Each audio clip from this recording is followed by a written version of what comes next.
So we have now entered the presidential era of falsehoods and footnotes.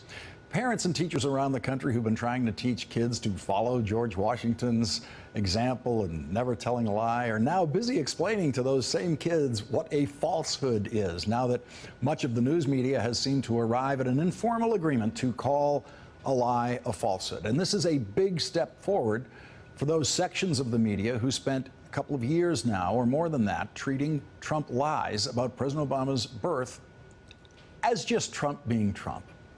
Late in the presidential campaign, major newspapers around the country started using the word lie in reference to things that Donald Trump and his campaign staff were saying. And now they seem to have settled more comfortably on the softer sounding word falsehood. And in some cases, that will be a more accurate description. And in some cases, that will be a less accurate description. A falsehood is simply a statement that is untrue. You could pass along a falsehood not knowing that it's untrue.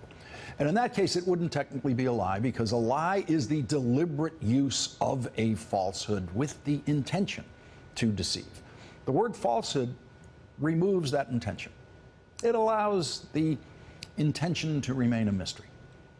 Here's one of the falsehoods President Trump delivered on Saturday when he visited the CIA, an institution dedicated to separating falsehoods from facts.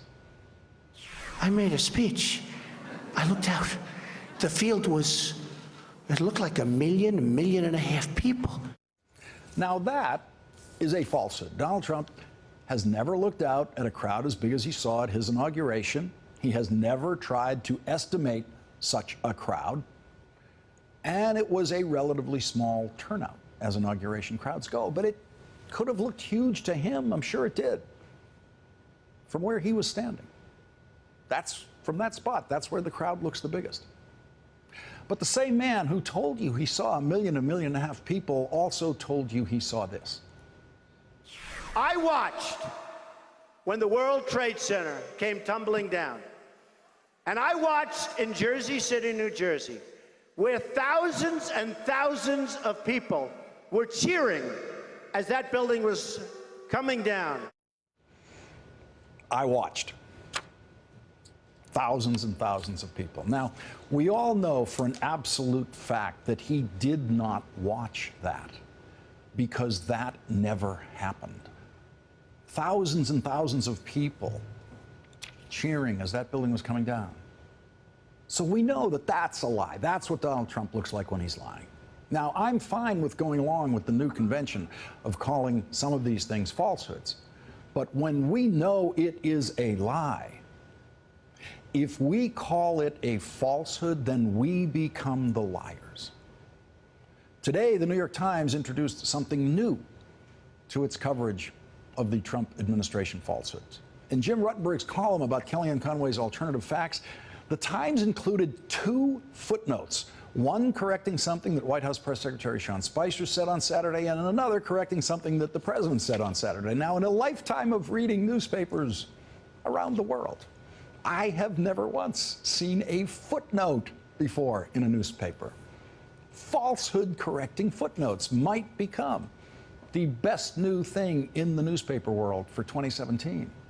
The footnotes show that the New York Times is now thinking hard about how to deal with the Trump presidency. They know this is different. The Times seems to be trying to come up with new rules for handling the flow of information from the Trump administration that they have every right to expect, based on the campaign, will contain an unprecedented level of falsehoods.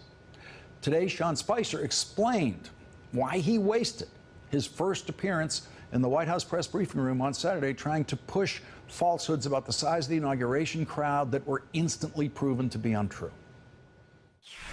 It's not just about a crowd size. It's about this constant, he's not going to run. Then if he runs, he's going to drop out. Then if he runs, he can't win. There's no way he can win Pennsylvania. There's no way he can win Michigan. Then if he won, it's, oh, he didn't. There is this constant theme to undercut the enormous support that he has. And I think it's just unbelievably frustrating when you're continually told it's not big enough, it's not good enough, you can't win.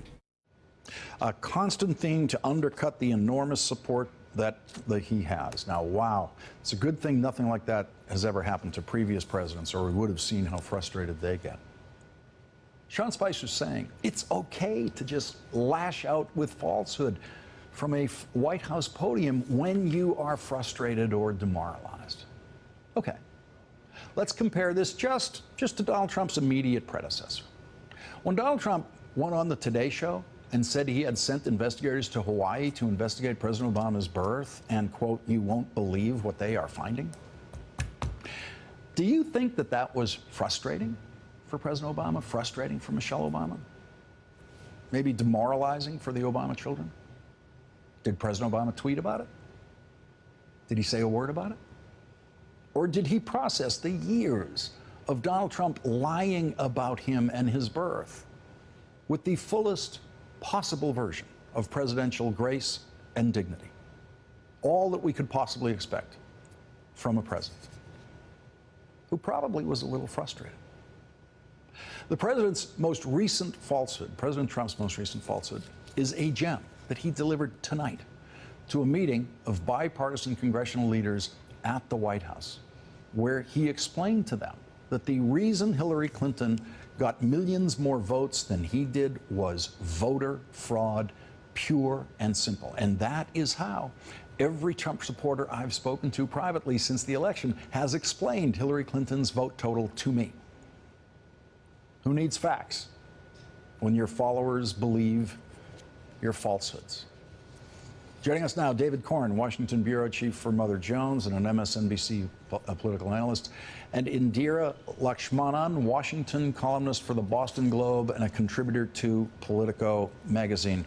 Indira, just to work backwards from our most recent news report, here we have reports coming out of that discussion the president had with congressional leadership tonight, where his full, straight-on explanation for why Hillary Clinton got almost 3 million more votes than he did is just plain voter fraud, and of course, not a shred of evidence. Is that a falsehood or is that a lie?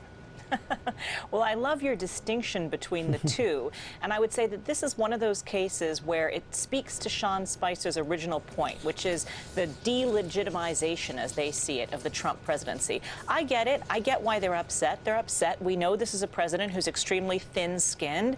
He has an ego issue. He's concerned about his legitimacy, and he doesn't like the fact that people can say that Hillary Clinton got 3 million more votes than he did.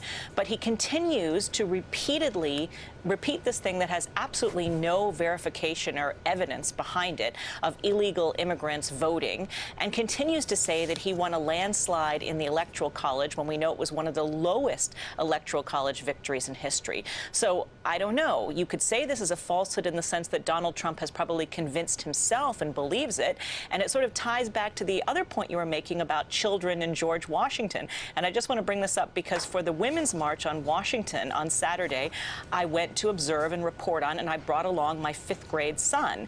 And he pointed out to me one of the signs he saw in the crowd that he liked that had George Washington saying, "I cannot tell a lie," Richard Nixon saying, "I cannot tell the truth," and Donald Trump saying, "I cannot tell the difference." So this is a message that is out there, and it is a legitimate question. Can he tell the difference between these falsehoods that he continually repeats? Is he intentionally lying, or has he convinced himself of this? Either way, it really doesn't matter, because there is no alternative reality. Alternative facts are not true, and we can't allow ourselves to be lulled into this other version of reality. It's just completely Orwellian. Indira, how old did you say your son is? He's a 5th grader.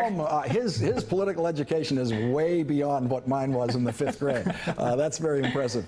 David Corn, our NBC News reporting on what Donald Trump said at the White House has 2 sources confirming to NBC News that Donald Trump spent approximately the first 10 minutes talking about this and about the vote totals, and saying that between 3 million and 5 million illegals, that was his word, illegals voted in the 2016 election. So in this country where legal voters cannot vote because they don't have acceptable IDs to certain states, somehow 5 million illegals, as he put it. And you can see that he needs a number that's more than 3 million, I think, yes, David, because he needs to have, he doesn't want a tie with Hillary Clinton at 3 million. He needs to beat her by a couple of million.